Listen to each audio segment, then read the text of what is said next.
Hi, I M Biju S Nair, former officer food corporation of India. എന്റെ current അഫയേഴ്സിന്റെ പുതിയൊരു വീഡിയോയിലേക്ക് സ്വാഗതം. നമുക്ക് ഇന്ന് 2 ദിവസത്തെ പത്രം ഡിസ്കസ് ചെയ്യാനുണ്ട്. നമുക്കൊന്ന് ഓടിച്ച് രണ്ടും പെട്ടെന്ന് തീർക്കാം.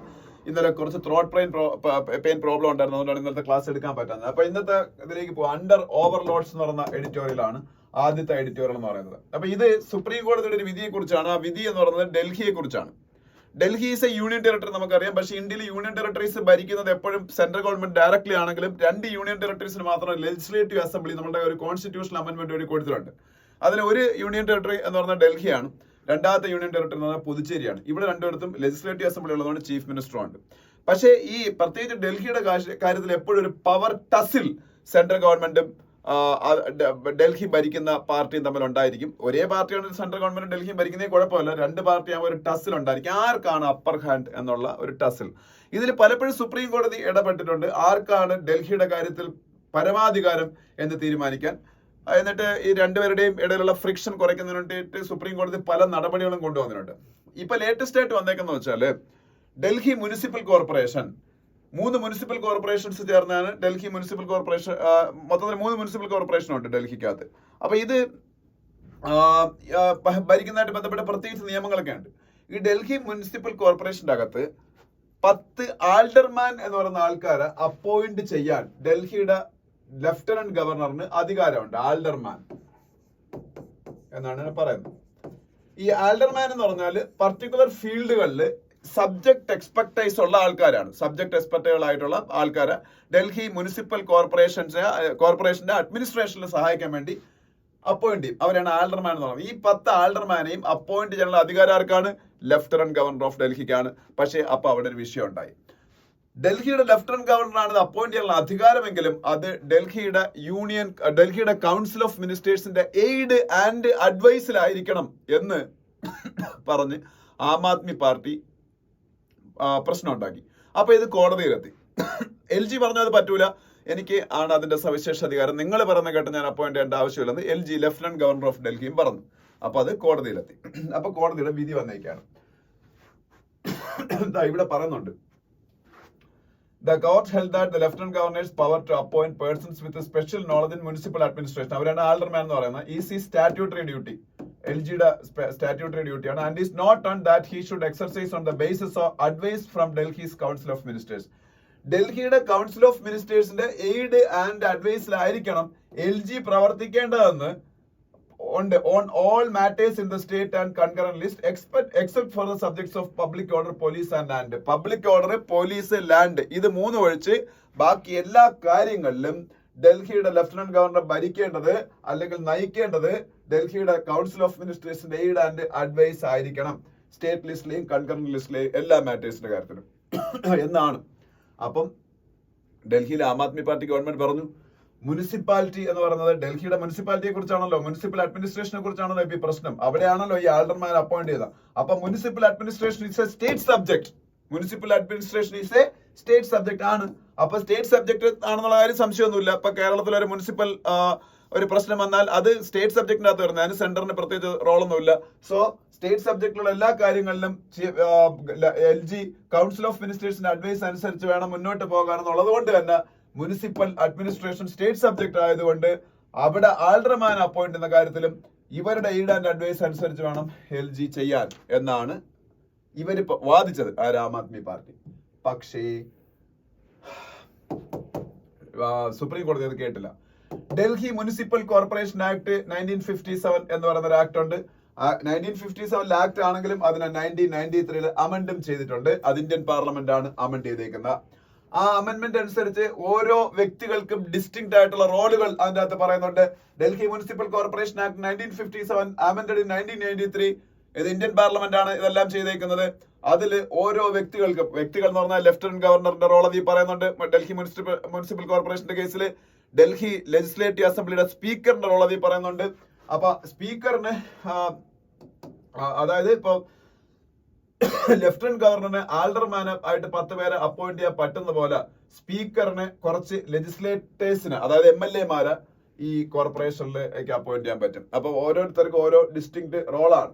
അപ്പോ ഈ ഒരു കാര്യം കൺസിഡർ ചെയ്യുമ്പോൾ ഓരോരുത്തർക്ക് ഇൻഡിപെൻഡന്റ് ആയിട്ടുള്ള സ്റ്റാറ്റ്യൂട്ടറി പവർ ഉണ്ടെന്ന് മനസ്സിലാവും എന്നാണ് സുപ്രീം കോടതി പറഞ്ഞേക്കുന്നത്. LGക്ക് സ്റ്റാറ്റ്യൂട്ടറി പവർ ഉണ്ട്, അതുപോലെ സ്പീക്കറിന് സ്റ്റാറ്റ്യൂട്ടറി പവർ ഉണ്ട്. അപ്പൊ അതുകൊണ്ട് തന്നെ ഈ ആൾഡർമാൻ അപ്പോയിന്റ് ചെയ്യാനുള്ള അധികാരം Delhi municipal corporation act 1957 amended in 1993 അനുസരിച്ച് LGക്ക് മാത്രമുള്ളതാണ്. അതില് ഈ പറഞ്ഞ ഡൽഹിയുടെ കൗൺസിൽ ഓഫ് മിനിസ്റ്റേഴ്സിന്റെ എയ്ഡ് ആൻഡ് അഡ്വൈസ് കേൾക്കേണ്ട യാതൊരു ബാധ്യതയും ലഫ്റ്റനന്റ് ഗവർണർ ഓഫ് ഡൽഹിക്ക് ഇല്ല എന്നാണ് ഇപ്പോൾ സുപ്രീം കോടതിയുടെ വിധി വന്നേക്കുന്നത്. ഈ സുപ്രീം കോടതിയുടെ വിധിയുടെ അടിസ്ഥാനത്തിൽ കാര്യങ്ങൾ ശ്രദ്ധിക്കുകയാണെങ്കിൽ മനസ്സിലാവുന്ന ഒരു കാര്യം, സത്യം പറഞ്ഞാൽ ഡൽഹി ലെജിസ്ലേറ്റീവ് അസംബ്ലിക്ക്, അതായത് അരവിന്ദ് കെജ്രിവാളാണ് ഇപ്പോൾ അവിടെ ഭരിക്കുന്ന ചീഫ് മിനിസ്റ്ററിന്, അവർക്ക് പ്രത്യേകിച്ച് ഒരു പവറും ഇല്ലാതാക്കാൻ വേണമെങ്കിൽ യൂണിയൻ ഗവൺമെന്റിന് കഴിയും. അതായത് ഡൽഹിയുടെ ഭരണത്തിൽ ഏത് രീതിയിലെ കൈകടത്തലുകളും നടത്താൻ വേണ്ടിയിട്ട് പാർലമെന്റില് നിയമങ്ങൾ ഉണ്ടാക്കാൻ ഇന്ത്യൻ കോൺസ്റ്റിറ്റ്യൂഷന്റെ പരിധിക്കകത്ത് നിന്നുകൊണ്ട് തന്നെ യൂണിയൻ ഗവൺമെന്റിന് എല്ലാ അവകാശങ്ങളും ഉണ്ടെന്ന് ഈ ലേറ്റസ്റ്റ് സുപ്രീം കോടതി വിധിയും കൂടെ ആയപ്പോഴത്തേക്ക് മനസ്സിലായി കഴിഞ്ഞു.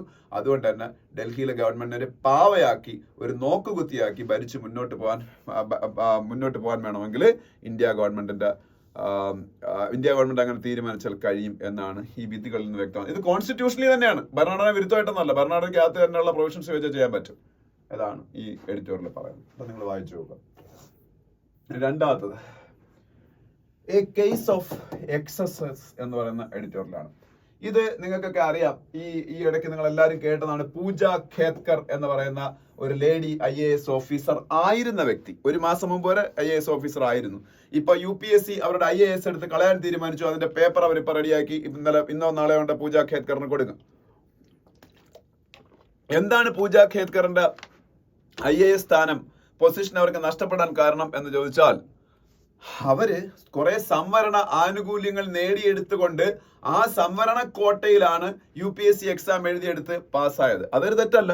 സംവരണ കോട്ടയിൽ കയറാം.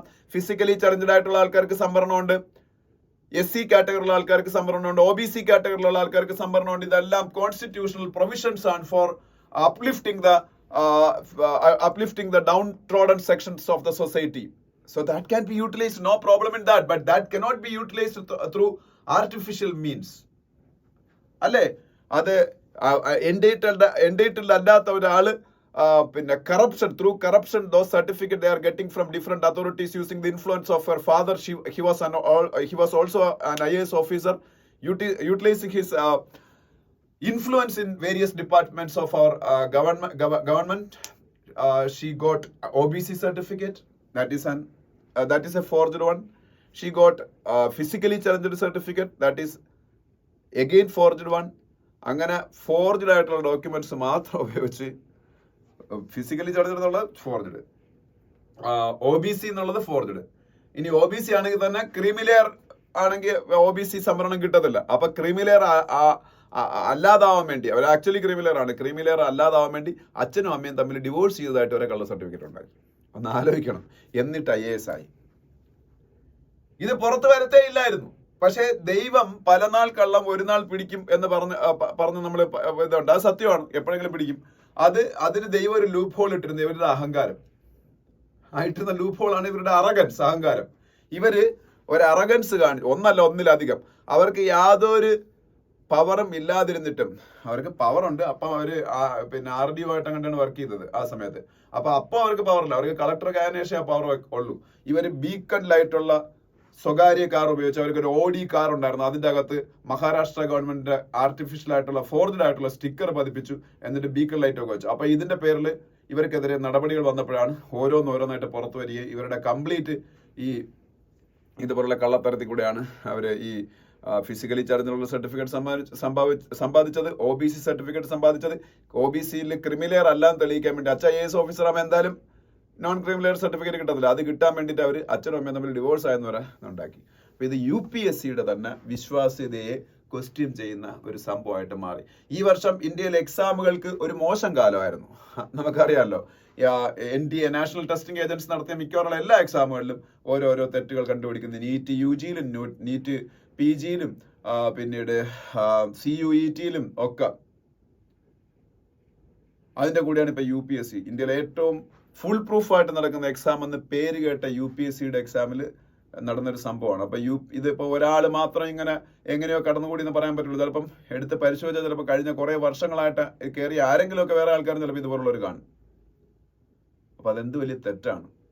മെറിറ്റോറിയസ് ആയിട്ടുള്ള പിള്ളേർ അല്ലെങ്കിൽ കേപ്പബിൾ ആയിട്ടുള്ള പിള്ളേരാണ് അതിൽ പുറന്തള്ളപ്പെടുന്നത്.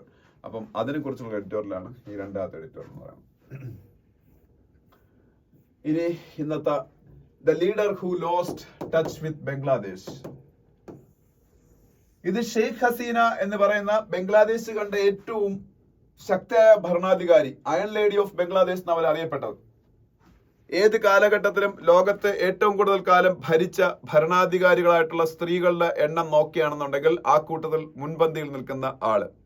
ഏറ്റവും കൂടുതൽ കാലം തുടർച്ചയായിട്ട് ജനാധിപത്യ നടപടിക്രമത്തിൽ കൂടെ അധികാരത്തിൽ ഇരുന്ന വനിതാ ഭരണാധികാരി ബംഗ്ലാദേശിന്റെ ഷെയ്ഖ് ഹസീന. അവർക്ക് ചില ഡ്രമാറ്റിക് ഈവന്റ്സിന്റെ അവസാനം അധികാരം നഷ്ടപ്പെടുന്നു. അതിനെക്കുറിച്ചാണ് ഈ ആർട്ടിക്കിൾ എന്ന് പറയുന്നത്. ബംഗ്ലാദേശിൽ അവർക്ക് അധികാരം നഷ്ടപ്പെടാനുള്ള കാരണം നമ്മൾ പലതവണ ഡിസ്കസ് ചെയ്ത് കഴിഞ്ഞു. ഇന്നത്തെ ഹിന്ദുവിലെ പ്രധാനപ്പെട്ട 2 ആർട്ടിക്കിൾസ് അതിനെക്കുറിച്ചാണ്.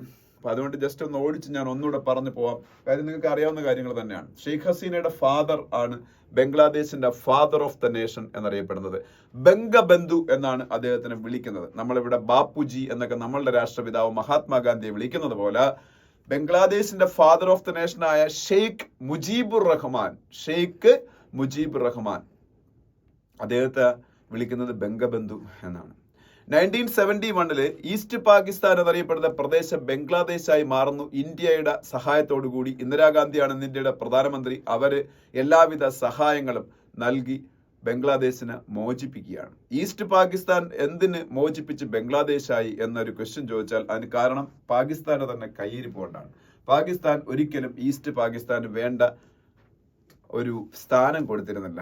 അവർക്ക് പൊളിറ്റിക്കൽ പവറോ അല്ലെങ്കിൽ ഈസ്റ്റ് പാകിസ്ഥാൻ എന്നുള്ള ലീഡേഴ്സിന് ഒരിക്കലും പാകിസ്ഥാന്റെ അഡ്മിനിസ്ട്രേഷനിൽ വേണ്ട റെസ്പെക്റ്റോ കൊടുത്തിരുന്നില്ല. ഈ ഡിസ്ക്രിമിനേഷനിൽ അവഗണനയിൽ മനം തൊന്ന് അവർ സ്വന്തം രാജ്യം രൂപീകരിക്കാൻ തീരുമാനിക്കുകയായിരുന്നു. അങ്ങനെയാണ് ഈ ഷെയ്ഖ് മുജീബുർ റഹ്മാന്റെ നേതൃത്വത്തിൽ ഈ റിവോൾട്ട് ഉണ്ടാവുന്നതും അതിന് ഇന്ത്യ എല്ലാവിധ സപ്പോർട്ടും കൊടുക്കുന്നതും. ഇന്ത്യക്ക് സപ്പോർട്ട് കൊടുക്കാൻ ഇന്ത്യയുടേതായ റീസൺ ഉണ്ടായിരുന്നു. എന്താണ് എന്ന് ചോദിച്ചാൽ ഈസ്റ്റ് പാകിസ്ഥാൻ എന്ന് പറയുന്നത് ബംഗ്ലാദേശ് ആണ് ഇപ്പോഴത്തെ. അത് ഇന്ത്യയുടെ കിഴക്കല്ലേ. അപ്പോ ഇന്ത്യക്ക് ഓൾറെഡി പാകിസ്ഥാൻ എന്നൊരു ശത്രു ഉണ്ട്. പിന്നെ ഈസ്റ്റിൽ വീണ്ടും ഒരു ശത്രു എന്തിന്, അവിടെ ഒരു മിത്രം പോരെ എന്ന് ഇന്ദിരാഗാന്ധി ചിന്തിച്ചത് കൊണ്ടാണ് അന്ന് അവിടെ ഈസ്റ്റ് പാകിസ്ഥാനായിട്ട് തന്നെ ഇന്നും കിടന്നിരുന്നെങ്കിൽ ഇന്ത്യയുടെ പട്ടാളത്തിന് എന്തുമാത്രം ബുദ്ധിമുട്ടായനായിരുന്നു. കിഴക്കും ഒരു ശത്രു, പക്ഷേ ഇന്ന് കിഴക്ക് മിത്രമാണ് ബംഗ്ലാദേശ് ഉണ്ടാക്കിയതുകൊണ്ട്. അതുകൊണ്ടാണ് ഇന്ത്യക്ക് അതുകൊണ്ട് ഉണ്ടായ ഗുണം എന്ന് പറയുന്നത്. ഇന്ത്യക്ക് അവിടെ ഒരു ശത്രുവിനെ കുറയ്ക്കാൻ പറ്റും. എന്നിട്ട് ഷെയ്ഖ് മുജീബുർ റഹ്മാൻ അവിടെ ഭരിക്കുന്നു. അപ്പൊ അദ്ദേഹം അവാമി ലീഗ് എന്നുള്ള പാർട്ടി ഉണ്ടാക്കിയാണ് അവിടെ ഭരിക്കുന്നത്. അതാണ് ഇന്ന് ഷെയ്ഖ് ഹസീനയുടെ പാർട്ടി. പിന്നീട് 1975 മുജീബുർ റഹ്മാൻ കൊല ചെയ്യപ്പെടുന്നു. അദ്ദേഹത്തിന്റെ കൂടെ അദ്ദേഹത്തിന്റെ കുടുംബാംഗങ്ങളെല്ലാം കൊല ചെയ്യപ്പെടുന്നു. അതിനുശേഷം കുറെ കാലം പട്ടാളം അവിടെ ഭരിക്കുന്നു. അപ്പൊ ആ സമയത്ത് ഷെയ്ഖ് ഹസീന രക്ഷപ്പെട്ടത് അവർ വിദേശത്തായിരുന്നുകൊണ്ട് മാത്രമാണ്. അപ്പൊ അവര് വിദേശത്ത് നിന്ന് തിരിച്ചു വന്ന് ഇന്ദിരാഗാന്ധി അവർക്ക് ഇന്ത്യയിൽ അഭയം കൊടുക്കുന്നു. 81 അവർ വീണ്ടും ബംഗ്ലാദേശിലേക്ക് പോകുന്നു. വീണ്ടും അവിടെ അവരുടെ അവാമി ലീഗ് എന്ന് പറഞ്ഞ അച്ഛനുണ്ടാക്കിയ പാർട്ടിയെ പുനരുജ്ജീവിപ്പിക്കുന്നു. പതുക്കെ അവർ ഭരണം പിടിച്ചെടുക്കുന്നു. ബംഗ്ലാദേശ് ലോകത്തിലെ ഏറ്റവും ദരിദ്രമായ രാജ്യങ്ങളിൽ ഒന്നായിരുന്നു എന്ന് നൊട്ടോറിയസ് ആയിട്ടുള്ളൊരു കാര്യമാണ്. ആ ബംഗ്ലാദേശ് ഇന്ന് ഇന്ത്യയെക്കാളും കൂടുതൽ പെർ ക്യാപിറ്റ ഇൻകം, അതായത് പ്രതിശീർഷ വരുമാനം, അതായത് ജീവിത നിലവാരം അതിൽ നിന്നാണ് അളക്കുന്നത്. ഇന്ത്യക്കാരനെക്കാളും ജീവിത നിലവാരമുള്ള, ഇന്ത്യയെക്കാളും ലൈഫ് എക്സ്പെക്ടൻസി ഉള്ള, അതായത് ആയുർദൈർഘ്യമുള്ള, ഇന്ത്യക്കാരെക്കാളും പ്രത്യേകിച്ച് സ്ത്രീകളുടെ ലിറ്ററസി നോക്കുകയാണെങ്കിൽ ഇന്ത്യയെക്കാളും ഒരുപാട് കൂടുതൽ ലിറ്ററസി റേറ്റ് കൂടുതലുള്ള, ഒരുപാട് ഇൻഫ്രാസ്ട്രക്ചർ ഡെവലപ്മെന്റ് ഉള്ള, ദക്ഷിണേഷ്യയിൽ ഇന്ത്യ കഴിഞ്ഞാൽ ഏറ്റവും വലിയ സാമ്പത്തിക ശക്തിയാക്കി ബംഗ്ലാദേശിനെ മാറ്റി. ബംഗ്ലാദേശ് ഒരു ലീസ്റ്റ് ഡെവലപ്ഡ് കൺട്രി അല്ലെങ്കിൽ ദരിദ്ര രാജ്യമായിരുന്നതിന് 2016 കൂടി അവർ ഡെവലപ്പിംഗ് നേഷനാക്കി മാറ്റി. അങ്ങനെ എല്ലാ രീതിയിലും ബംഗ്ലാദേശിനെ സാമ്പത്തിക പുരോഗതിയുടെ പാതയിലേക്ക് നയിച്ച ആളാണ് ഷെയ്ഖ് ഹസീന. പിന്നീട് ടെക്സ്റ്റൈൽ സെക്ടർ എടുക്കുകയാണെന്നുണ്ടെങ്കിൽ, അതുപോലെ ഇൻഡസ്ട്രിയൽ സെക്ടർ എടുക്കുമ്പോൾ അതിൽ ടെക്സ്റ്റൈലാണ് മെയിൻലി പറയേണ്ടത്. ആ ടെക്സ്റ്റൈൽ സെക്ടറിൽ ഇന്ത്യയുടെ ആധിപത്യം അവസാനിപ്പിച്ചുകൊണ്ട് ലോകത്തിലെ ഏറ്റവും വലിയ സൂപ്പർ പവർ നേഷൻസ് ഒരെണ്ണമായിട്ട് ബംഗ്ലാദേശ് മാറി ടെക്സ്റ്റൈൽ സെക്ടറിൽ. പക്ഷേ കോവിഡിന് ശേഷം അവിടെ വലിയ സാമ്പത്തിക തിരിച്ചടി നേരിട്ടു. ഏറ്റവും വേഗതയിൽ വളർന്നുകൊണ്ടിരുന്ന ആ എക്കോണമിയുടെ വളർച്ച 3% കുറഞ്ഞു. അവരുടെ വിദേശ നാണയ കരുതൽ ശേഖരം അല്ലെങ്കിൽ ഫോറിൻ എക്സ്ചേഞ്ച് റിസർവ് ഡിപ്ലീറ്റ് ചെയ്ത് പോയി. അവർക്ക് അവരുടെ ലോൺസ്, അവരെടുത്തേക്കുന്ന ലോൺസിനെ സർവീസ് ചെയ്യാനുള്ള പൈസ അവരെ കയ്യിലില്ലാതായി. അപ്പൊ ഇന്ത്യയുടെ അതിർത്തി പങ്കിടുന്ന മറ്റ് 2 ദക്ഷിണേഷ്യൻ രാജ്യങ്ങളായ പാകിസ്ഥാനെയും ശ്രീലങ്കയും പോലെ അവർക്ക് IMFനെ ആശ്രയിക്കേണ്ടി വന്നു അവരുടെ ഈ പ്രശ്നങ്ങളിൽ നിന്ന് കരകയറാൻ, കടം മേടിക്കാൻ വേണ്ടിയിട്ട്. അങ്ങനെ ഒരു സാമ്പത്തിക പ്രതിസന്ധി കോവിഡിന് ശേഷം ബംഗ്ലാദേശിൽ ഉണ്ടാവുകയാണ്. ഇതിന്റെ കൂട്ടത്തിൽ മറ്റൊന്നുകൂടെ പറഞ്ഞോട്ടെ, ബംഗ്ലാദേശിന് അതിതീവ്ര പുരോഗതിയുടെ പാതയിലേക്ക് ഷെയ്ഖ് ഹസീന നയിച്ചുകൊണ്ടിരിക്കുമ്പോൾ തന്നെ ബംഗ്ലാദേശിലെ ഈ പൊളിറ്റിക്കൽ ഒപ്പോണൻസിന് അവർ വളരെ ക്രൂരമായിട്ടാണ് വേണമെങ്കിൽ നേരിട്ടതെന്ന് പറയാം. അപ്പൊ അവർക്കെതിരെയുള്ള ഒരു വോയിസസിനെയും അവർ വച്ച് പറപ്പിച്ചില്ല. അപ്പൊ അത് മാത്രമായിരുന്നു ഒരു പക്ഷേ ഷെയ്ഖ് ഹസീനയുടെ ഏറ്റവും വലിയ പരാജയം എന്ന് പറയുന്നത്, democratic back sliding of Bangladesh. അവരുടെ ഏറ്റവും വലിയ പൊളിറ്റിക്കൽ ഒപ്പോണന്റ് ആയിരുന്ന ഖാലിദ സിയെ കറപ്ഷൻ കേസിൽ അകത്തായി അവർ ജയിലിൽ അടച്ചു. 2018 അവർ ജയിലിൽ പോയത്. ഇന്നലെയാണ് അവർ റിലീസായത് 2024 ആയപ്പം അവരവിടെ നിന്ന് അധികാരത്തിൽ നിന്ന് പുറത്തു പോയപ്പം. അപ്പം അങ്ങനെ അതാണ് അവരുടെ ഏറ്റവും വലിയ പരാജയം. ഇപ്പൊ പെട്ടെന്ന് ബംഗ്ലാദേശിലെ ഷെയ്ഖ് ഹസീനയുടെ നേതൃത്വത്തിനെതിരെ ഒരു പ്രശ്നം ഉണ്ടാകാൻ കാരണം ഒരു അവസരം പാർത്താണ് അവിടുത്തെ ഒപ്പോസിഷൻ ഇരുന്നത്. അതിന്റെ ഇടയ്ക്ക് യൂത്തിന്റെ ഒരു പ്രൊട്ടസ്റ്റ് ഉണ്ടായി. യൂത്തിന്റെ പ്രൊട്ടസ്റ്റ് ഉണ്ടാകാൻ കാരണം ബംഗ്ലാദേശിൽ ഒരു റിസർവേഷൻ സംവിധാനമുണ്ട്. ആ റിസർവേഷൻ എന്ന് പറയുന്നത് അവിടുത്തെ ജോലികളിൽ 50% റിസർവ്ഡ് ആണ്, ഇന്ത്യയിലെ പോലെ തന്നെയാണ്. പക്ഷെ നമ്മളിവിടെ റിസർവേഷൻ കൊടുക്കുന്നതിന് റീസൺ ഉണ്ട്. അതായത് ഇവിടെ സോഷ്യലി ബാക്ക്വേർഡ് ആയിരുന്ന, ഹിസ്റ്റോറിക്കൽ റീസൺസ് കൊണ്ട് സോഷ്യലി ബാക്ക്വേർഡ് ആയിരുന്ന scheduled caste, scheduled tribe, OBC കമ്മ്യൂണിറ്റീസിനാണ് റിസർവേഷൻ കൊടുക്കുന്നത്. ബംഗ്ലാദേശിൽ അങ്ങനെയല്ല. ബംഗ്ലാദേശ് എന്നുള്ള രാജ്യം ഫോം ചെയ്യാൻ സഹായിച്ച സ്വാതന്ത്ര്യ സമര സേനാനികൾ 71 അവരുടെ പിന്മുറക്കാർക്കാണ് ഈ ആനുകൂല്യം കൊടുക്കുന്നത്. സ്വാഭാവികമായിട്ടും അവിടെ ഇപ്പോൾ ഈ കോവിഡിന് ശേഷം ഞാൻ പറഞ്ഞു എക്കോണമി ഗ്രോത്ത് കുറഞ്ഞു, അതിൻ്റെ കൂടെ അപ്പോൾ പ്രൈവറ്റ് തൊഴിലവസരങ്ങളും കുറഞ്ഞു. അപ്പം പിന്നെ ആകെപ്പാടെയുള്ള സർക്കാർ ജോലിയാണ്. ആ സർക്കാർ ജോലിയിൽ 50% ഇങ്ങനെ പോകുന്നു. അതിൽ തന്നെ 30% ഒരു ആവശ്യമില്ലാതെ ഇങ്ങനെ ഒരു റിസർവേഷൻ സ്വാതന്ത്ര്യ സമര സേനാനികളുടെ മക്കൾക്ക് എന്ന് പറയുമ്പോൾ സ്വാഭാവികമായിട്ട് അവാമി ലീഗിന്റെ ഫോളോവേഴ്സിനാണ് കാര്യം. അവരായിരുന്നു മെയിൻലി സ്വാതന്ത്ര്യ സമര സേനാനികൾ. ഇതിനെ 2018 തന്നെ വലിയ പ്രൊട്ടസ്റ്റ് ഉണ്ടായി ഇതിനെതിരെ. അങ്ങനെ 18 ഷെയ്ഖ് ഹസീന ഇതെടുത്ത് മാറ്റിയാണ്. പക്ഷേ 24 ഇതിന്റെ പേരിലുള്ള കോടതി കേസിൽ കോടതിയിൽ നിന്ന് വിധി വരുന്നു ഇത് വീണ്ടും പുനഃസ്ഥാപിച്ചുകൊണ്ട് 24 ജൂണിൽ തന്നെ അതേ സമയത്ത് പ്രക്ഷോഭം തുടങ്ങിയാണ്. കാര്യം യുവാക്കൾക്ക് തൊഴിലില്ല, അതിന്റെ കൂടെ ഇതും കൂടെ അവർക്ക് പോകുമ്പോൾ അവർക്ക് വീണ്ടും തൊഴിലില്ലാതാവും. പക്ഷെ ഈ പ്രക്ഷോഭം പിന്നെ ഈ കോട്ടയൊക്കെ വീണ്ടും ഈ 50% കോട്ട വെറും 5% സുപ്രീം കോടതി കുറച്ചിട്ട് പോലും ആ ഒരു അജിറ്റേഷൻ സ്റ്റോപ്പ് ആവാതെ നിന്നു. കാര്യം ഞാൻ പറഞ്ഞല്ലോ, ഒപ്പോസിഷന് ഒരു തക്കം പാർത്തിരിക്കുകയായിരുന്നു. അപ്പം ഷെയ്ഖ് ഹസീനയുടെ എല്ലാ ഫോഴ്സും ഉപയോഗിച്ച് ഇതിനെ അവർ അടിച്ചമർത്താൻ ശ്രമിച്ചിട്ടും നടന്നില്ല. അവസാനം ഷെയ്ഖ് ഹസീനയ്ക്ക് അവിടുന്ന് പലായനം ചെയ്യേണ്ടി വന്നു. അവരിപ്പോൾ ഇന്ത്യയിൽ പൊളിറ്റിക്കൽ അഭയം തേടിയിരിക്കുകയാണ്. ഒരുപക്ഷെ ഇന്ത്യയിൽ നിന്ന് മറ്റേതെങ്കിലും രാജ്യം അവർക്ക് അഭയം കൊടുക്കുമ്പോൾ അങ്ങോട്ട് പോയിരിക്കും.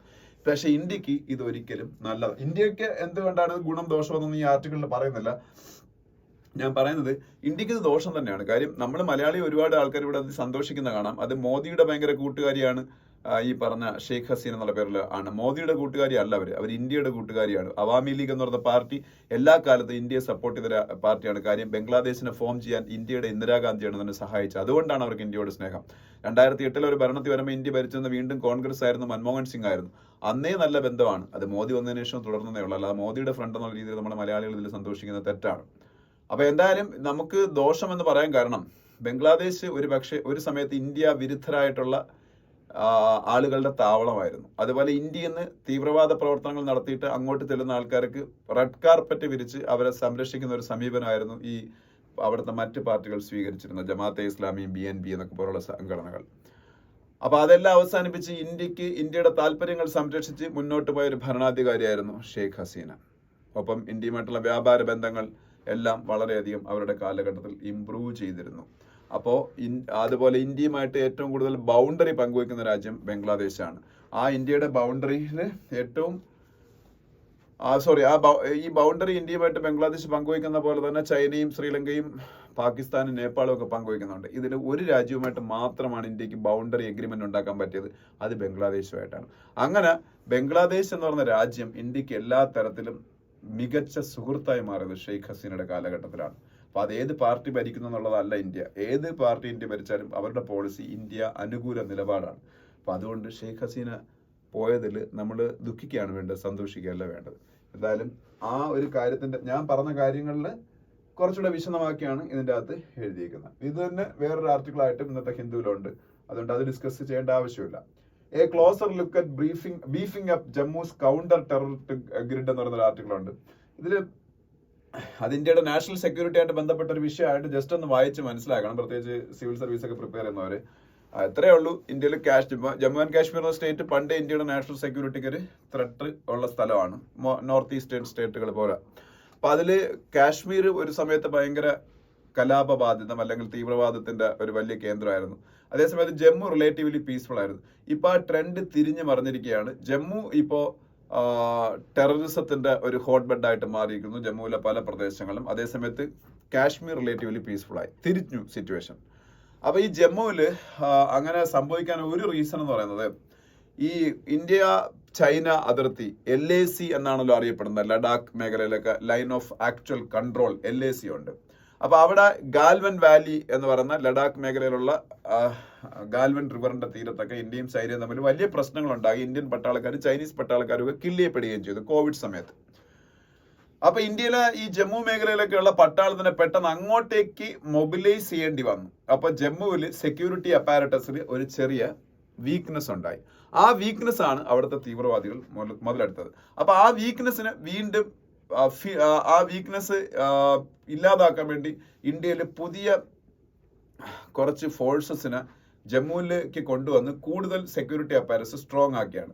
അതിന് എക്സാമ്പിൾ ആയിട്ട് ഇതിൻ്റെ അകത്ത് മൊത്തം ഡിസ്കസ് ചെയ്തേക്കുന്ന ആസാം റൈഫിൾസ് എന്ന് പറയുന്ന പാരാമിലിറ്ററി ഫോഴ്സ് ഉണ്ടല്ലോ, അതിന്റെ 2 ബറ്റാലിയൻ ഇപ്പൊ കാശ്മീരിലേക്ക് വന്നിട്ടുണ്ട്. തൗസൻഡ്സ് ഓഫ് ആസാം റൈഫിൾസ് ആൾക്കാർ കാശ്മീരല്ല ജമ്മുവിലേക്ക് വന്നിട്ടുണ്ട്. ഈ പ്രശ്നം ജമ്മുവിലാണല്ലോ. അപ്പോൾ ഇവര് ഇത്രയും കാലം മണിപ്പൂരിലായിരുന്നു ഉണ്ടായിരുന്നത്. മണിപ്പൂരിൽ മെയ്റ്റി കമ്മ്യൂണിറ്റിയും കുക്കി കമ്മ്യൂണിറ്റി തമ്മിലുള്ള പ്രശ്നത്തിൽ അവിടെ സെക്യൂരിറ്റി പ്രൊവൈഡ് ചെയ്യുന്നത് ആസാം റൈഫിൾസ് ആയിരുന്നു. പക്ഷേ ആസാം റൈഫിൾസിനെ മാറ്റി CRPFനെ അവിടെ അപ്പോയിന്റ് ചെയ്തിട്ട് അവിടെ നിന്ന് 2 ബറ്റാലിയൻ ആസാം റൈഫിൾസിനെ ഇപ്പം ഇങ്ങോട്ടേക്ക് കൊണ്ടുവന്നേക്കാണ് ജമ്മുവിലേക്ക്. പക്ഷേ ഇതിൻ്റെ അകത്ത് ഈ ആർട്ടിക്കിളിൻ്റെ അകത്ത് പറഞ്ഞേക്കുന്നത് അങ്ങനെ കൊണ്ടുവന്നത് കൊണ്ട് മാത്രം ജമ്മു മേഖലയിൽ ഈ സെക്യൂരിറ്റി എൻഹാൻസ്ഡ് ആവത്തില്ല. കാരണം എപ്പോഴും ഈ കൗണ്ടർ ടെററിസം ഓപ്പറേഷൻസിൽ ലോക്കൽ കമ്മ്യൂണിറ്റീസിൻ്റെയും കൂടെ സപ്പോർട്ട് എടുത്താണ് മുമ്പോട്ട് പോകുന്നത്. പകുതി കൂടുതൽ ആൾക്കാർ ന്യൂട്രൽ ആയിരിക്കും, അവരിങ്ങനെ ടെററിസത്തിനെ സപ്പോർട്ട് ചെയ്യുന്നവരായിരിക്കത്തില്ല. ബാക്കി ഒരു 1/3 ആൾക്കാരൊക്കെ ആയിരിക്കും എപ്പോഴും ടെററിസത്തിനെ സപ്പോർട്ട് ചെയ്യുന്നത്. അവരെ പതുക്കെ അവരെ വിശ്വാസം നേടിയെടുത്ത് അവരെയും കൂടെ നമ്മളെ ഭാഗത്തേക്ക് കൂട്ടണം. അപ്പൊ അതിൽ സ്പെഷ്യലൈസേഷൻ ഉള്ള ആൾക്കാരാണ് ഇപ്പോൾ ജമ്മു മേഖലയിലും കാശ്മീർ മേഖലയിലൊക്കെ ഇപ്പോൾ ഓൾറെഡി അവിടുത്തെ സെക്യൂരിറ്റി നോക്കുന്നത്. അപ്പൊ പെട്ടെന്ന് അവിടെ ഉണ്ടായ ഒരു ഷോർട്ടേജിനെ ഫില്ല് ചെയ്യാൻ വേണ്ടി പുതിയൊരു വിഭാഗം ആൾക്കാരെ കൊണ്ടുവരുമ്പോൾ they have no support at ground level from the local people. അപ്പോൾ അവർക്ക് പരസ്പരം അറിഞ്ഞൂടല്ലോ, എന്നല്ലേ ലോക്കൽ പീപ്പിളിന്റെ ഗ്രൗണ്ട് സപ്പോർട്ട് അവരെ കിട്ടുകയുള്ളൂ. അപ്പൊ പരസ്പരം അറിയണം.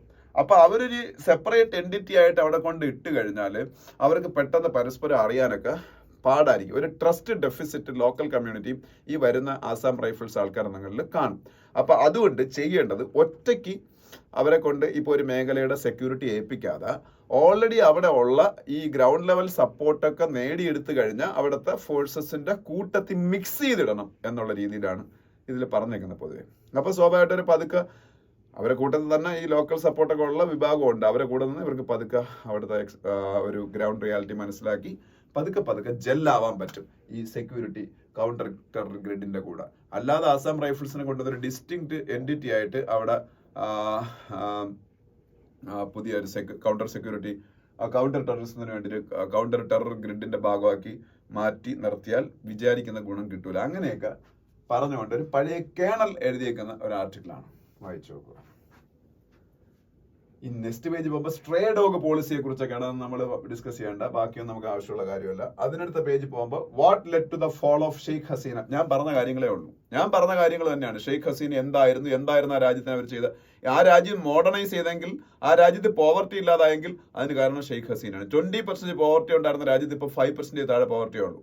അതൊക്കെ അവർ ചെയ്തതാണ്. പക്ഷേ ഈ റിസർവേഷൻ പോലുള്ള സംഭവം, അതിന്റെ അഗേൻസ്റ്റ് ആയിട്ടുള്ള അജിറ്റേഷനെ അവർ മിസ്ഹാൻഡിൽ ചെയ്തു. That is the first mistake of Sheikh Hasina. And second mistake is she didn't care about her political opponents and she tried to suppress their voices through strong ആംപ് ടാക്ടിക്സ്. അപ്പം അത് രണ്ടും അവർക്ക് തിരിച്ചടിയായി. അതാണ് ഇതിൽ പറയുന്നത്. ഓക്കെ, അത് നമ്മൾ ഡിസ്കസ് ചെയ്തതാണ്.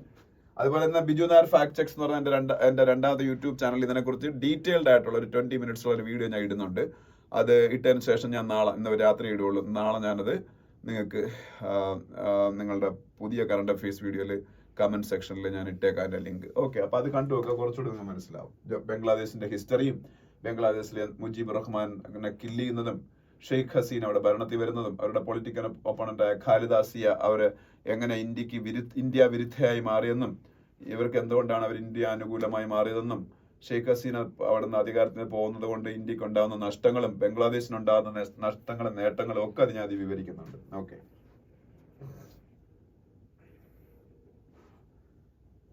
പിന്നെ മറ്റു ന്യൂസുകളിലേക്ക് പോകുമ്പോൾ Lok Sabha passes finance bill amends provision on LTCG tax എന്നൊരു ന്യൂസ് കാണാം. ഫിനാൻസ് ബിൽ അറിയാലോ, അപ്പൊ ബഡ്ജറ്റിന് ശേഷം ധനവിനിയോഗ ബില്ലുകൾ ബഡ്ജറ്റ് സെഷനിൽ തന്നെ പാസ്സാക്കി എടുക്കുക. അതുകൊണ്ടാണ് അത് കഴിഞ്ഞതിന് ശേഷം ഈ ബഡ്ജറ്റ് അലോക്കേഷൻ യൂസ് ചെയ്യാൻ പറ്റുള്ളൂ. ഇന്ത്യയിലെ വേരിയസ് ഡിപ്പാർട്ട്മെന്റുകൾക്ക് ബഡ്ജറ്റ് അലോക്കേഷനിൽ പറഞ്ഞേക്കുന്ന ഫണ്ടിങ് യൂസ് ചെയ്യാൻ പറ്റണമെന്നുണ്ടെങ്കിൽ ഈ ഫിനാൻസ് ബില്ല് ഉൾപ്പെടെയുള്ള ബില്ലുകൾ പാർലമെന്റിൽ പാസ്സാക്കി എടുക്കണം. അപ്പൊ അത് പാസ്സായതിനെ കുറിച്ച് ഈ പറഞ്ഞു ലോക്സഭയിൽ പാസ്സായി. ഒപ്പം LTCG ടാക്സിനെ കുറിച്ചും, LTCG ടാക്സ് നിങ്ങൾക്ക് അറിയാം long time capital gain tax ആണ്. അപ്പൊ അതിപ്പം ഈ ബഡ്ജറ്റിൽ അതിൽ കുറച്ച് ട്വീക്കിംഗ് നടത്തിയായിരുന്നു. ആ ട്വീക്കിംഗ് നടത്തിയപ്പോൾ അതിന് ഒപ്പോസിഷനെ എതിർത്തു. അതുകൊണ്ട് ഇപ്പൊ ഗവൺമെന്റ് പറഞ്ഞേക്കുന്നത് നമ്മൾ ഇന്ത്യയിൽ ഇപ്പോൾ ഓൾഡ് ടാക്സ് സിസ്റ്റവും ന്യൂ ടാക്സ് സിസ്റ്റവും ഉണ്ട്, നമുക്ക് ഇഷ്ടമുള്ള ടാക്സ് സിസ്റ്റം ഫോളോ ചെയ്യാം. അതുപോലെ LTCG ടാക്സിൽ പഴയ സിസ്റ്റം എന്ന് പറഞ്ഞാൽ ലോങ് ടൈം ക്യാപിറ്റൽ ഗെയിനിൽ 20%, അതായത് വസ്തുവൊക്കെ വിൽക്കുമ്പോഴുള്ള കാര്യമാണ് കേട്ടോ, 20% ടാക്സ് കൊടുക്കണമായിരുന്നു വിത്ത് ഇൻഡെക്സേഷൻ ബെനിഫിറ്റ്സ്. അങ്ങനെയായിരുന്നു പഴയ സിസ്റ്റം. അപ്പോ 20% ഇപ്പൊ ഇമ്മോബിൾ പ്രോപ്പർട്ടി വസ്തുവൊക്കെ വിറ്റ 20% long time capital gain tax കൊടുക്കണം വിത്ത് ഇൻഡെക്സേഷൻ ബെനിഫിറ്റ്. ഇൻഡെക്സേഷൻ ബെനിഫിറ്റ് എന്താണെന്ന് ഞാൻ ഒരു കാൽക്കുലേഷൻ ഉൾപ്പെടെ കാണിച്ചിട്ടുണ്ട്. അപ്പൊ അതുകൊണ്ട് ഇപ്പൊ അത് പറയുന്നില്ല. ആ ഇൻഡെക്സേഷൻ, അതായത് ഇൻഫ്ലേഷൻ അഡ്ജസ്റ്റ് ചെയ്യുന്നതാണ്. ഇൻഡെക്സേഷൻ ബെനിഫിറ്റ് അപ്ലൈ ചെയ്യുമ്പോൾ ഈ 20% ടാക്സ് എന്നൊക്കെ പറഞ്ഞാൽ നമുക്ക് കുറച്ച് അടച്ചാൽ മതി. പക്ഷെ ഇപ്പൊ സർക്കാർ എന്ത് ചെയ്യുന്ന വെച്ചാൽ ഇൻഡെക്സേഷൻ ബെനിഫിറ്റ് എടുത്ത് കളഞ്ഞു. എന്നിട്ട് ഈ 20% അടങ്ങേണ്ട സ്ഥാനത്ത് 12.5% അടച്ചാൽ മതി എന്നാക്കി. മനസ്സിലായോ? പക്ഷേ ഈ അങ്ങനെ ആക്കിയായിരുന്നു ഇപ്പോഴത്തെ ബഡ്ജറ്റിൽ. പക്ഷെ ഈ ഒപ്പോസിഷന്റെ ഭയങ്കര എതിർപ്പ് വന്നപ്പോൾ ഇപ്പൊ അത് രണ്ടും ഉണ്ട്. നമുക്ക് ഇഷ്ടമുള്ള ഉപയോഗിക്കാം. ഒന്നുകിൽ 20% long time capital gain tax with indexation benefit ഉപയോഗിക്കാം, അല്ലെങ്കിൽ ഇൻഡെക്സേഷൻ ബെനിഫിറ്റ് ഇല്ലാതെ 12.5% LTCG കൊടുക്കാം എന്നതിലേക്ക് മാറി. നമ്മൾ ഇമ്മൂവബിൾ പ്രോപ്പർട്ടി ഒക്കെ വിൽക്കുമ്പോഴുള്ള long time capital gain tax, അതിനെ കുറിച്ച് ഇതിൻ്റെ അകത്ത് പറയുന്നുണ്ട്. പിന്നെ രാജ്യസഭയിലേക്ക് കുറച്ച് ഇലക്ഷൻസ് നടക്കാൻ വേണ്ടി, രാജ്യസഭ അറിയാലോ ഇന്ത്യയുടെ ലോക്സഭ പോലെ ഇന്ത്യയുടെ പാർലമെന്റിന്റെ അപ്പർ ഹൗസ് ആണ് രാജ്യസഭ. അപ്പൊ അവിടെ 2 years കൂടുമ്പോൾ 1/3 ആൾക്കാർ റിട്ടയർ ആവുകയാണ് ചെയ്യുന്നത്. അല്ലാതെ ലോക്സഭ പോലെ ഒറ്റയടിക്ക് ഇലക്ഷൻ നടത്തിയല്ല ചെയ്യുന്നത്. അപ്പോ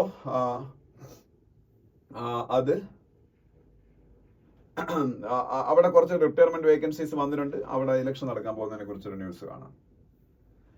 വഖഫ് ബിൽ എന്ന് പറയുന്ന ഒരു ബില്ല്, അത് നമ്മളെ ഇന്നത്തെ ഹിന്ദുവിന്റെ ഫ്രണ്ട് പേജിലുണ്ട്. അപ്പൊ ഞാൻ ഡിസ്കസ് ചെയ്യാം വഖഫ് ബിൽ എന്താണെന്നൊക്കെ. വഖഫ് ബിൽ എന്ന് പറയുന്നത് ആക്ച്വലി വഖഫ് പ്രോപ്പർട്ടി എന്ന് പറയുന്ന പ്രോപ്പർട്ടി, മുസ്ലിം റിലീജിയസ് പ്രോപ്പർട്ടീസിനാണ് വഖഫ് പ്രോപ്പർട്ടി എന്ന് പറയുന്നത്. അപ്പൊ അതിൽ കുറച്ച് അമെന്റ്മെന്റ് കൊണ്ടുവരാൻ പോയാണ്. അത് ഫ്രണ്ട് പേജിൽ അതിന്റെ ഡീറ്റെയിൽ ന്യൂസ് ഉണ്ട്, അത് ഡിസ്കസ് ചെയ്യുമ്പോൾ അങ്ങോട്ട് പോകുമ്പോൾ പറയാം. പിന്നെ SC post PMLA judgment review to August 28 ask if its appeal in disguise എന്നാണ് സംഭവം. വേറെ ഒന്നുമല്ല, PMLA prevention of money laundering act. ഈ പ്രിവെൻഷൻ ഓഫ് മണി ലോണ്ടറിംഗ് ആക്ടില് 2021 കാലഘട്ടത്തിൽ ഒരു അമെന്റ്മെന്റ് വരികയാണ്. ഈ അമെന്റ്മെന്റ് വഴിയാണ് ED എൻഫോഴ്സ്മെന്റ് ഡയറക്ടറേറ്റിന് വലിയ പവേഴ്സ് കിട്ടുന്നതും ആരെയും അറസ്റ്റ് ചെയ്യാനുള്ള അവകാശം കിട്ടുന്നതും. അത് ഒരു മണി ബില്ലായിട്ടാണ് ഇന്ത്യൻ പാർലമെന്റിൽ പാസ്സാക്കിയത്. പക്ഷെ അത് മണി ബില്ലായിട്ട് പാസ്സാക്കിയത് തെറ്റാണ്, ആന്റി കോൺസ്റ്റിറ്റ്യൂഷണൽ ആണെന്ന് പറഞ്ഞ് സുപ്രീം കോടതി പോയി കുറച്ച് ആൾക്കാർ 2022 പക്ഷേ ഗവൺമെന്റിന് അനുകൂലമായിട്ടാണ് ജഡ്ജ്മെന്റ് വന്നത്. അപ്പൊ അതിനെ റിവ്യൂ ചെയ്യാൻ വേണ്ടി അടുത്ത പെറ്റീഷൻ പോയി. അതിന്റെ റിവ്യൂ August 28 തൊട്ട് നടക്കും എന്നാണ് പറഞ്ഞേക്കുന്നത്. പിന്നെ അതിനടുത്ത പേജ് പോകുമ്പോൾ നമുക്ക് ഇന്ത്യയുടെ മെഡൽ നഷ്ടത്തിനെ കുറിച്ചാണ്. ഇന്ത്യക്ക് ചിലപ്പോൾ ഒരു ഗോൾഡ് മെഡൽ ഇന്നലെ കിട്ടേണ്ടതായിരുന്നു. ഗോൾഡ് പോയിട്ട് ഉറച്ച സിൽവർ വരെ നമുക്ക് നഷ്ടപ്പെട്ടു. വിനേഷ് ഫോഗട്ട് എന്ന് പറയുന്ന ഇന്ത്യയുടെ റെസ്ലർ, അവർക്ക് 50 kg വിഭാഗത്തിലായിരുന്നു റെസ്ലിംഗിൽ പങ്കെടുത്തത്. പക്ഷെ ഒരു 100 gram വെയിറ്റ് നോക്കിയപ്പോൾ കൂടുതൽ, അതായത് 50 കിലോ എന്നുള്ള 50.1 കിലോ. അപ്പോഴേ റൂൾസ് അനുസരിച്ച് ഡിസ്ക്വാളിഫൈ ആവും. അങ്ങനെ ഒരു ഡിസ്ക്വാളിഫൈഡ് ആയി. അതിന്റെ പേരിൽ ഇന്ത്യയിൽ വലിയ വിവാദമൊക്കെ നടക്കുകയാണ്. അപ്പം ഓക്കെ, ഇന്ത്യയും ബംഗ്ലാദേശിനെയും തമ്മിലുള്ള ബോർഡർ പ്രൊട്ടക്ട് ചെയ്യുന്നത് BSF ആണ്. ഇന്ത്യയും പാകിസ്ഥാനും തമ്മിലുള്ള ബോർഡർ പ്രൊട്ടക്ട് ചെയ്യുന്നതും ഇന്ത്യയും ബംഗ്ലാദേശിനെയും തമ്മിലുള്ള ബോർഡർ പ്രൊട്ടക്ട് ചെയ്യുന്നതും BSF ആണ്, ബോർഡർ സെക്യൂരിറ്റി ഫോഴ്സ്. പിന്നെ ഇവിടെ ബംഗ്ലാദേശിലെ ഇന്ത്യയിലെ ഇടയിലുള്ള കൊമേഴ്സ് ഒക്കെ ഇപ്പൊ സ്റ്റോപ്പ് ആയിപ്പോയി, അവിടുത്തെ പ്രശ്നങ്ങൾ കാരണം. അതിനെ കുറിച്ചുള്ള ന്യൂസുകളാണ്. പിന്നെ മറ്റു ന്യൂസുകളിലേക്ക് പോകുമ്പോൾ Chandrayaan 3 team IISc director win top science awards എന്നൊരു ന്യൂസ് കാണാം. ഇന്ത്യയിലെ കുറെ അവാർഡ്സ്, സയന്റിഫിക് ഫീൽഡിലെ അവാർഡുകൾ ഗവൺമെന്റ് എടുത്ത് കളഞ്ഞിട്ട് പുതിയ 3 അവാർഡ്സ് ആണ് ഇപ്പൊ ഇന്ത്യയിലുള്ളത്. ഒന്ന് വിജ്ഞാൻ രത്ന, VIGYAN, വിജ്ഞാൻ എന്നുള്ളതിന്റെ ഹിന്ദി വാക്കാണ് വിജ്ഞാൻ രത്ന. പിന്നെ അത് ഒരാൾക്കായിരിക്കും എല്ലാ വർഷവും കൊടുക്കുന്നത്. പിന്നെ വിജ്ഞാൻ ശ്രീ, അത് ഈ പത്മശ്രീ ഒക്കെ പോലെ. പിന്നെ വിജ്ഞാൻ യുവ, അത് യങ് സയന്റിസ്റ്റ് കൊടുക്കുന്നത്. ഇങ്ങനെ 3 അവാർഡുകളാണ് ഉള്ളത്, മനസ്സിലായോ? വിജ്ഞാൻ രത്ന ഭാരത് രത്നയുടെ മോഡലില്, വിജ്ഞാൻ ശ്രീ പത്മശ്രീയുടെ മോഡലില്, വിജ്ഞാൻ യുവ യൂത്തിന് കൊടുക്കുന്ന അവാർഡ്. ഇപ്രാവശ്യം ആ അവാർഡ്സ് ഡിക്ലെയർ ചെയ്തു. അതിനെ കുറിച്ചാണ്. ഇന്ത്യൻ ഇൻസ്റ്റിറ്റ്യൂട്ട് ഓഫ് സയൻസ് IIScയിലെ പഴയ ഡയറക്ടറായിരുന്ന G പത്മനാഭനാണ് ഇപ്രാവശ്യത്തെ വിജ്ഞാൻ രത്ന അവാർഡ്. അതായത് ഞാൻ പറഞ്ഞു ഭാരത് രത്നയുടെ മോഡലിൽ സയന്റിസ്റ്റ് കൊടുക്കുന്ന അവാർഡാണ് വിജ്ഞാൻ രത്ന. അത് കൊടുത്തത് G പത്മനാഭൻ എന്ന് പറഞ്ഞാൽ ബാംഗ്ലൂരിലെ ഇന്ത്യൻ ഇൻസ്റ്റിറ്റ്യൂട്ട് ഓഫ് സയൻസിന്റെ പഴയ ഡയറക്ടറാണ്. പിന്നെ 1 second,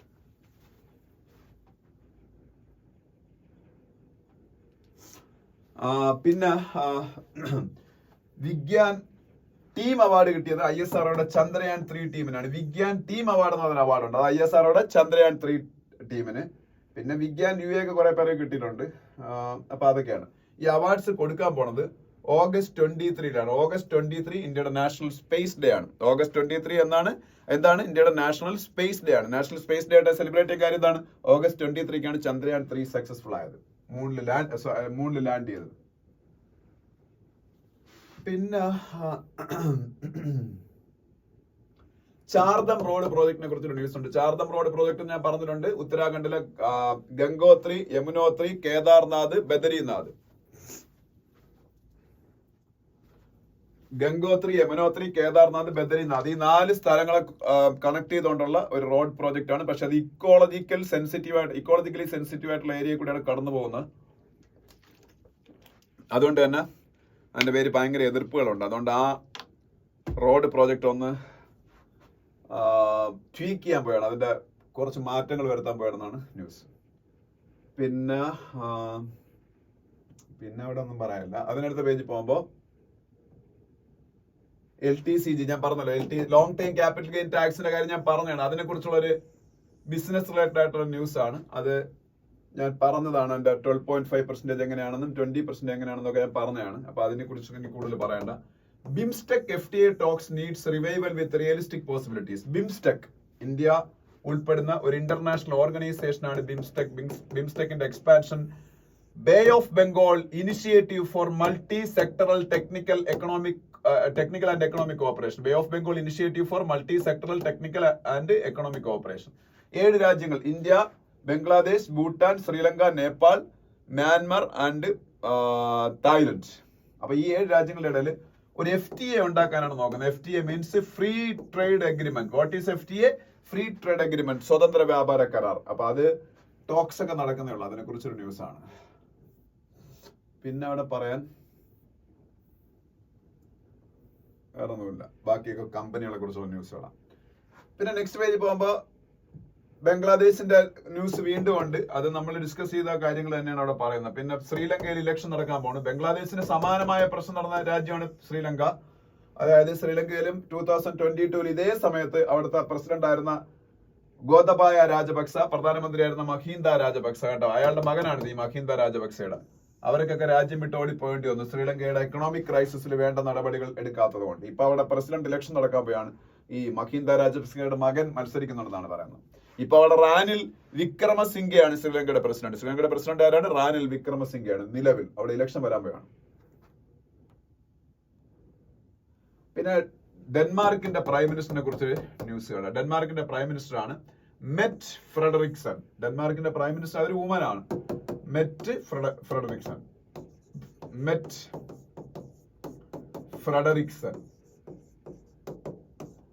prime minister of Denmark.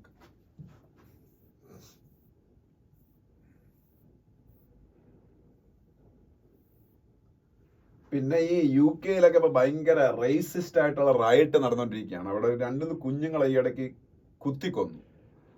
അത് മുസ്ലിം ആയിട്ടുള്ള ഒരു മൈഗ്രന്റ് യൂത്ത് ആണ് കില്ല് ചെയ്തെന്നുള്ള ഒരു മിസ്ഇൻഫർമേഷൻ അവിടെ മൊത്തം സ്പ്രെഡ് ചെയ്യുകയും അങ്ങനെ റേസിസ്റ്റ് ആയിട്ടുള്ള ഒരു റൈറ്റ് നടന്നുകൊണ്ടിരിക്കുകയാണ് ഈ ബ്രിട്ടന്റെ സമീപകാല ചരിത്രത്തിലെ ഏറ്റവും വലിയ റയറ്റാണ് നടക്കുന്നത് അവിടെ, കലാപം. പിന്നെ സ്പോർട്സിൽ ഞാൻ പറഞ്ഞു വിനേഷ് ഫോഗട്ട് ഒരു കണ്ണീരായിട്ട് മാറി ഇന്ത്യയുടെ സ്പോർട്സ് ഫീൽഡിൽ. അതിൽ ആ ഒരു ഡിസിഷനിൽ വലിയ മാറ്റമൊന്നും വരാൻ പോകണമെന്ന് തോന്നുന്നില്ല. നീരജ് ചോപ്ര ഇന്ന് പങ്കെടുക്കുകയാണ് ഒളിമ്പിക്സിൽ. ഇന്ത്യക്ക് ആകെ 3 മെഡലാണ് ഒളിമ്പിക്സിൽ കിട്ടിയത്. ഒരു 7-8 മെഡൽ ഇന്നലത്തെ വിനേഷ് ഫോഗട്ടിന്റെ ഉൾപ്പെടെ നഷ്ടപ്പെട്ടു. 4ാം സ്ഥാനത്ത് ഫിനിഷ് ചെയ്ത 7ഓളം ഇതുണ്ട്. അതെല്ലാം കിട്ടിയിട്ട് നമുക്ക് ഒരു 10 മെഡലെങ്കിലും ആവേണ്ടതാണ്. ഇനിയിപ്പോൾ അത് പറഞ്ഞിട്ട് കാര്യമില്ല, പോയതാണ്. ഇനി നീരജ് ചോപ്രയെ കിട്ടുമെന്ന് നോക്കാം. ഹോക്കിയിൽ ഇന്ന് ഇന്ത്യയുടെ ബ്രോൺസ് മെഡൽ മാച്ച് ഉണ്ട്. അതൊക്കെ ഇനി പ്രതീക്ഷയുള്ളൂ, ബാക്കിയെല്ലാം പോയി. ഓക്കെ, ഇനി കഴിഞ്ഞ തവണ നമുക്ക് 7 മെഡൽ കിട്ടിയത്, അത് കിട്ടും. ഇനി 7 മെഡൽ കിട്ടുമെന്ന് കാര്യം ഉറപ്പാണ്. കാര്യം പലതും നമ്മൾ നഷ്ടപ്പെടുത്തിയതാണ്. പിന്നെ മനു ബാക്കർ തിരിച്ചു വന്നു. അവരുടെ ഒളിമ്പിക് ക്യാമ്പയിനിങ് ഒക്കെ കംപ്ലീറ്റ് ആയി. ഡ്യൂറൻ കപ്പ് നടന്നുകൊണ്ടിരിക്കുന്നു. ഇന്ത്യയുടെ ഫുട്ബോൾ ചാമ്പ്യൻഷിപ്പായ ഡ്യൂറൻ കപ്പ്, ഇന്ത്യയിലെ ഓൾഡസ്റ്റ് ഫുട്ബോൾ ചാമ്പ്യൻഷിപ്പായ ഡ്യൂറൻ കപ്പ്, അതിനെ കുറിച്ചുള്ള ന്യൂസുകൾ കാണാം.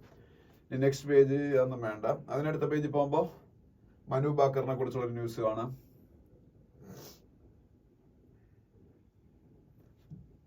പിന്നെ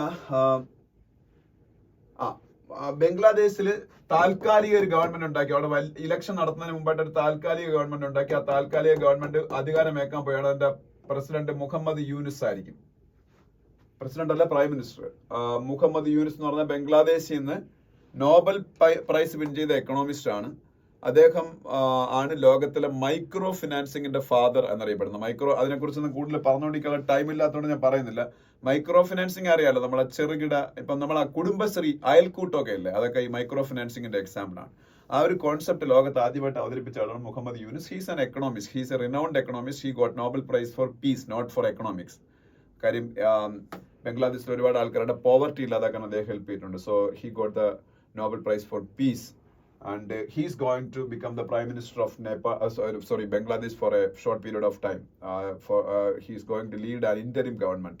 They will oversee the general election in Bangladesh. പിന്നെ ഞാൻ ഇതാ പറഞ്ഞത്, വഖഫ് ബോർഡ് എന്നൊരു സംഭവമുണ്ട്. ഈ വഖഫ് ബോർഡ് എന്ന് വെച്ചാല് ഈ മുസ്ലിം മതത്തിന് ആയിട്ട് ബന്ധപ്പെട്ട ഫോളോവേഴ്സ് ലാൻഡ് ഡൊണേഷൻ ആയിട്ട് കൊടുക്കും. ആ ഡൊണേറ്റ് ചെയ്യപ്പെട്ട ലാൻഡ് ആ കമ്മ്യൂണിറ്റിയിലെ ആൾക്കാർ തന്നെ ആയിരിക്കും അഡ്മിനിസ്റ്റർ ചെയ്യുന്നത്. അങ്ങനെ ഡൊണേറ്റ് ചെയ്ത് കിട്ടിയ ഈ റിലീജിയസ് പർപ്പസിന് വേണ്ടിയിട്ട് ഉപയോഗിക്കുന്ന ലാൻഡിനെയാണ് വഖഫ് ലാൻഡ് എന്ന് പറയുന്നത്. ഇത് ഏതാണ്ട് 8.7 ലക്ഷം പ്രോപ്പർട്ടീസ് ഇങ്ങനെ വഖഫ് പ്രോപ്പർട്ടീസ് ഇന്ത്യയിലുണ്ട്. അതിൽ 9.4 lakh acres of land across ഇന്ത്യയിലുണ്ട്. അതിന്റെ വാല്യൂ 1.2 lakh crore, 1,20,000 കോടി രൂപയുടെ വാല്യൂ ഉള്ള 9.4 lakh acres of Waqf properties there in India. അത് ഇന്ത്യയിലെ ഏറ്റവും വലിയ 3ാമത്തെ ലാൻഡ് ഓണറായിട്ട് അങ്ങനെ വഖഫ് ബോർഡ് മാറിയാണ്. റെയിൽവേയും പിന്നെ എനിക്ക് തോന്നുന്നു വേറെ ഡിഫൻസിന്റെ ഇതാണെന്ന് തോന്നുന്നു. അത് രണ്ടും കഴിഞ്ഞാൽ ഇന്ത്യയിൽ ഏറ്റവും കൂടുതൽ ലാൻഡ് ഉള്ള റിയൽ എസ്റ്റേറ്റ് ഓണർ എന്ന് പറഞ്ഞാൽ വഖഫ് ബോർഡാണ്. പക്ഷെ അതിന്റെ അഡ്മിനിസ്ട്രേഷനിൽ കുറെ പ്രശ്നങ്ങൾ ഉണ്ട് എന്നുള്ള പേരില് ഈ വഖഫ് ആക്ട് 1995 ഗവൺമെന്റ് അമെൻഡ് ചെയ്യാണ്. അപ്പൊ അതിപ്പോ വിവാദമായിട്ടുണ്ട്, എന്തൊക്കെയോ പ്രശ്നങ്ങളെല്ലാം ഉണ്ട്. നമ്മൾ അതിനെക്കുറിച്ച് കൂടുതൽ ഡീറ്റെയിൽസ് ഇനി പത്രത്തിൽ വരും. Unified Waqf management empowerment efficiency and development act 1995 എന്നുള്ള പേരിലാണ് അവര് വഖഫ് ആക്ട് 1995 അമെൻഡ് ചെയ്യാൻ പോണം. വഖഫ് ആക്ട് 1995 അമെൻഡ് ചെയ്യുന്ന എന്ത് പേരിലാണ്? Unified Waqf management empowerment efficiency and development act 1995 എന്നുള്ള പേര്. ഓക്കെ, പിന്നെ അടുത്ത പേജ് ഒന്നും നമുക്ക് ആവശ്യമുള്ളതൊന്നുമല്ല, അതൊക്കെ സ്റ്റേറ്റ് പേജുകളാണ്. പിന്നെ തലേന്നത്തെ പത്രം എടുത്ത് നോക്കുമ്പോൾ അതിൽ ഫ്രം ഹോപ്പ് ടു ഡെസ്പെയർ എന്ന് പറയുന്ന ആർട്ടിക്കിൾ കാണാം. അതെന്ന് പറയുന്നത് ബംഗ്ലാദേശിലെ നമ്മൾ ഈ പറഞ്ഞ കാര്യങ്ങളെ കുറിച്ചുള്ള സംഭവമാണ്. എഡിറ്റോറിയലാണ്. നമ്മൾ പറഞ്ഞ കാര്യങ്ങൾ തന്നെയാണ് ഈ എഡിറ്റോറിയലും പറഞ്ഞേക്കുന്നത്. അതുകൊണ്ട് തന്നെ എഡിറ്റോറിയൽ അല്ലെങ്കിൽ ഇപ്പോൾ എഡിറ്റോറിയൽ ഡിസ്കസ് ചെയ്യാനുള്ള സമയമില്ല. അപ്പം അത് നിങ്ങൾ വായിച്ചു നോക്കാൻ നിങ്ങൾക്ക് ഈസി ആയിട്ട് പറ്റും. രണ്ടാമത്തെ ഹീലിംഗ് എ നേഷൻ എന്ന് പറയുന്ന ആർട്ടിക്കിൾ, അത് ഒട്ടും ആവശ്യമില്ല എഡിറ്റോറിയൽ. കാര്യം അമേരിക്കൻ പ്രസിഡൻഷ്യൽ ഇലക്ഷനിൽ ജയിക്കുകയോ തോക്കുകയോ ചെയ്യട്ടെ കമലാ ഹാരിസ്, തോക്കാനാണ് സാധ്യത എന്നാണ് പറയുന്നത് ഡെമോക്രാറ്റിക് പാർട്ടി. ഇനി അവർ ജയിക്കുമെങ്കിൽ പോലും കമലാ ഹാരിസിന്റെ ഡെപ്യൂട്ടി ആയിട്ട്, അവരുടെ റണ്ണിംഗ് മേറ്റ് ആയിട്ട് മത്സരിക്കുന്ന ആളായിരിക്കും എപ്പോഴും അവിടെ വൈസ് പ്രസിഡന്റ് ആവുന്നത്. അവരൊരു പുതിയ ആളിനെ അവിടുത്തെ വൈസ് പ്രസിഡന്റ് സ്ഥാനാർത്ഥി ആവാൻ വേണ്ടിയിട്ട് അവരുടെ റണ്ണിംഗ് മേറ്റ് ആയിട്ട് സെലക്ട് ചെയ്തു. അയാളുടെ പേര് ഇവിടെ ഉണ്ട്, എന്തോ ഒരു വാൽസ് എന്നാണ്.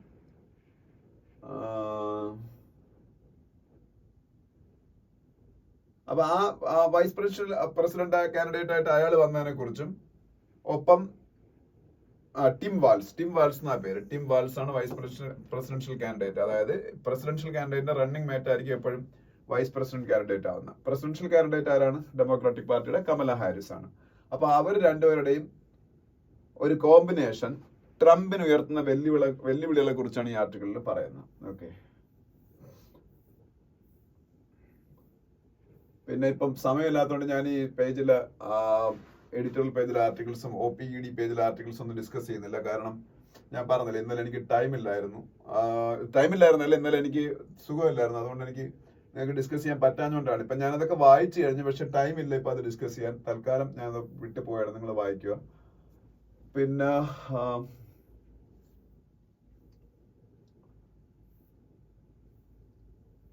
ഇവിടെ നിന്ന് നമുക്ക് ആവശ്യമുള്ള കാര്യങ്ങളൊന്നുമില്ല.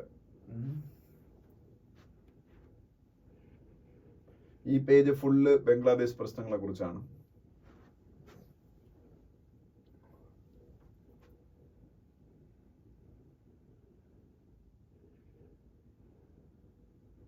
ഇവിടെ പറഞ്ഞത് judicious use of sucralose as sugar substitute helps diabetics. അതൊരു വലിയ കണ്ടെത്തലാണ് കേട്ടോ.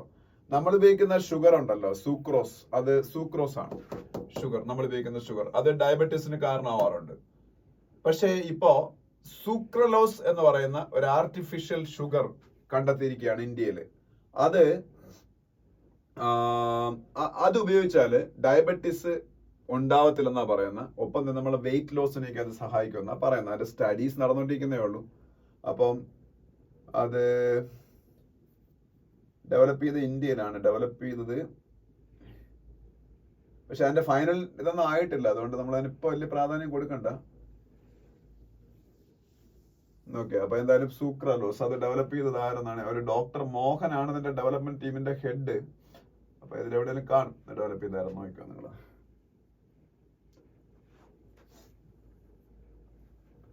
പിന്നെ ഫുഡ് ഇൻഫ്ലേഷനെ കുറിച്ചൊരു വലിയ ആർട്ടിക്കിൾ നമ്മളെ ബിസിനസ് പേജിൽ വായിക്കാൻ പറ്റും. ഫുഡ് ഇൻഫ്ലേഷൻ ഇപ്പൊ ഇന്ത്യയിൽ ഭയങ്കര കൂടുതലാണ്. അത് വീണ്ടും കൂടിയിരിക്കുകയാണ് ഫുഡ് ഇൻഫ്ലേഷൻ. ഫുഡ് ഇൻഫ്ലേഷൻ കൂടുമ്പോൾ സ്വാഭാവികമായിട്ട് എന്ത് കൂടും? റീറ്റെയിൽ ഇൻഫ്ലേഷൻ അല്ലെങ്കിൽ കൺസ്യൂമർ പ്രൈസ് ഇൻഡെക്സ് ഇൻഫ്ലേഷൻ കൂടും. അങ്ങനെ അത് കൂടിയാൽ മോണിറ്ററി പോളിസിയിൽ എപ്പോഴും നമ്മളുടെ ഇൻട്രസ്റ്റ് റേറ്റ് കൂടി തന്നെ നിൽക്കും. മോണിറ്ററി പോളിസി നാളെയോ മറ്റന്നാളോ കണ്ട് അനൗൺസ് ചെയ്യും. അപ്പോ ഇപ്പൊ monetary policy committee MPC meeting നടന്നുകൊണ്ടിരിക്കുകയാണ്. അപ്പം അതിന്റെ പശ്ചാത്തലത്തിൽ വേണം ഇതിനെ കാണാൻ. ഫുഡ് ഇൻഫ്ലേഷൻ കൂടുന്ന, ഫുഡ് ഇൻഫ്ലേഷൻ കൂടിയ മോണിറ്ററി പോളിസിയിൽ ഒന്നും ചെയ്യാൻ പറ്റത്തില്ല റിസർവ് ബാങ്ക് ഓഫ് ഇന്ത്യക്ക്.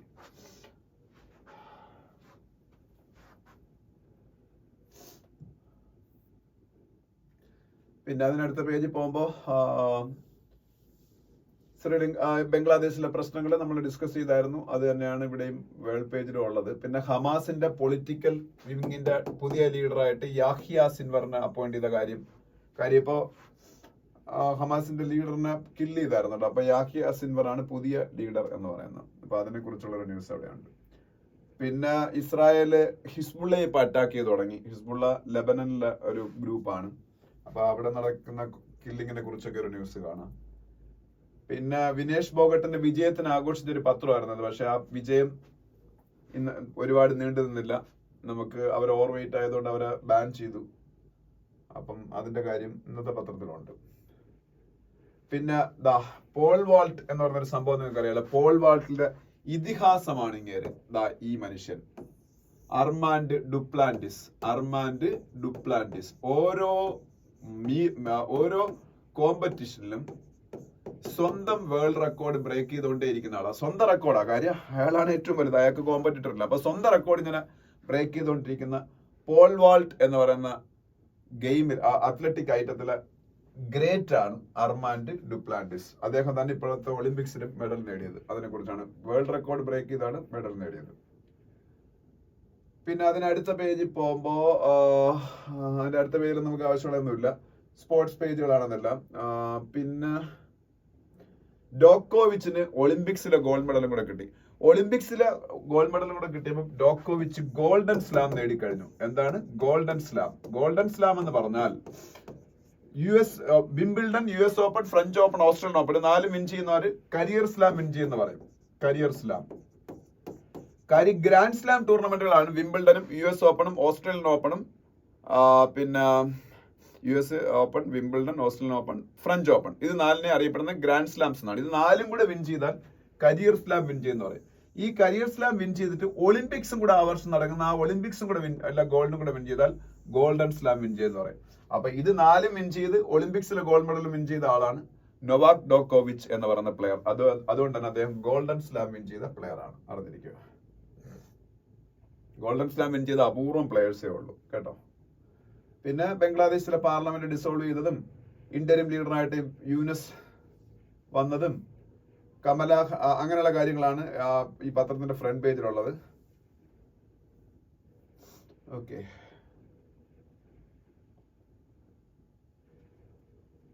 പിന്നെ സ്റ്റേറ്റ്സ് പേജിൽ പ്രത്യേകിച്ച് ഒന്നും പറയാനില്ല. അപ്പൊ ഇത്രയാണ് നമ്മളുടെ 2 ദിവസത്തെ ഹിന്ദു പത്രം. എനിക്കറിയാം 2ാമത്തെ ദിവസത്തെ ഹിന്ദു പത്രം അത്ര സാറ്റിസ്ഫാക്ടറി ആയിട്ട് ഞാൻ ഡിസ്കസ് ചെയ്തിട്ടില്ല. I'm sorry for that. പക്ഷേ ഈ ഷോർട്ട് ഡ്യൂറേഷൻ്റെ അകത്ത് I cannot discuss all these details. Especially അതൊരു വീക്കെൻഡ് ന്യൂസ് പേപ്പർ അല്ലായിരുന്നു, വെനസ്ഡേയിലെ ന്യൂസ് പേപ്പറാണ്. So lot of news were there and in 45 or 50 minutes I cannot discuss elaborately these 2 newspapers together. ഒരു ദിവസത്തെ ന്യൂസ് പേപ്പർ ആണെങ്കിൽ മാത്രമേ നമുക്ക് അങ്ങനെ ഡിസ്കസ് ചെയ്യാൻ പറ്റുള്ളൂ. So I am really sorry for that. അത് എനിക്ക് തീരെ വയ്യായിരുന്നു, ത്രോട്ട് പെയിൻ ആയതുകൊണ്ടായിരുന്നു ഡിസ്കസ് ചെയ്യാൻ പറ്റാത്തത്. അപ്പോൾ ഇനി നമുക്ക് മാക്സിമം അന്നുള്ള പത്രം അന്നു തന്നെ ഡിസ്കസ് ചെയ്ത് പോകാം. എന്തായാലും ഫസ്റ്റ് ഡേയിൽ ഇന്നത്തെ പത്രം ഞാൻ എന്തായാലും ഡിസ്കസ് ചെയ്യുന്നുണ്ട്. സെക്കൻഡ് ഡേയിലാണ് എനിക്ക് കൂടുതൽ ഡിസ്കസ് ചെയ്യാൻ പറ്റാതായത്. അപ്പോൾ thank you so much for watching the video.